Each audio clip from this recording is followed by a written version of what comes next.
मतंग मुनि रामायण काल के एक महान ऋषि थे जो सबरी के गुरु थे। यह एक ब्राह्मणी के गर्भ से उत्पन्न एक नापित के पुत्र थे। ब्राह्मणी के पति ने इन्हें अपने पुत्र के समान ही लालन पालन किया था। गर्दभी के साथ संवाद से जब इन्हें याद विदित हुआ कि मैं ब्राह्मण पुत्र नहीं हूँ, तब इन्होंने ब्राह्मणत्व प्राप्त करने के लिए काफ़ी घोर तपस्या की थी। इंद्र के वरदान से मतंग छंदोदेव के नाम से प्रसिद्ध हुए। रामायण के अनुसार ऋषिमुख पर्वत के निकट इनका आश्रम था, जहाँ भगवान श्री राम गए थे। सबरी के पिता भीलों के राजा हुआ करते थे। पिता ने सबरी का विवाह एक भील जाति के लड़के से करना चाहा। हजारों भैंसें और बकरे विवाह में बलि के लिए लाए गए। यह सब देखकर सबरी का मन बड़ा ही द्रवित हो गया और वह आधी रात को वहाँ से भाग गई।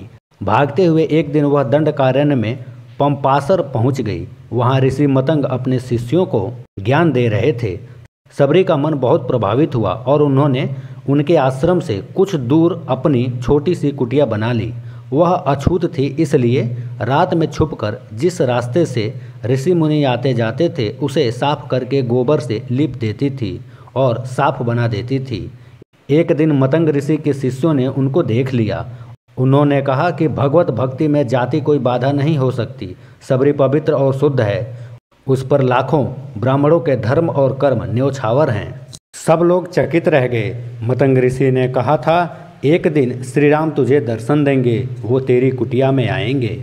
मतंग ऋषि के श्राप के कारण ही वानर राज बाली भी ऋषिमुख पर्वत पर जाने से डरता था। इस बारे में कहा जाता है कि दुंदुभि नामक एक दैत्य को अपने बल पर बड़ा गर्व था, जिस कारण वह एक बार समुद्र के पास पहुंचा तथा उसे युद्ध के लिए ललकारा। समुद्र ने उसे लड़ने में असमर्थता व्यक्त की तथा कहा कि उसे हिमवान से युद्ध करना चाहिए। उसके बाद दुंदुभि ने हिमवान के पास पहुंचकर उसकी चट्टानों और शिखरों को तोड़ना शुरू किया। हिमवान ऋषियों का सहायक था तथा युद्ध आदि से दूर रहता था। उसने दुंदुभि को इंद्र के पुत्र बाली से युद्ध करने के लिए कहा।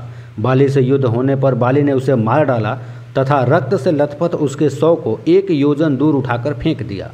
रास्ते में उसके मुंह से निकली रक्त की धारा महर्षि मतंग के आश्रम तक जाकर गिरी। महर्षि मतंग ने बाली को श्राप दिया कि वह और उसके बानरों में से कोई भी यदि उसके आश्रम के पास 1 योजन की दूरी तक जाएगा तो वह मारा जाएगा। अतः बाली के समस्त बानरों को भी यह स्थान छोड़कर जाना पड़ा था।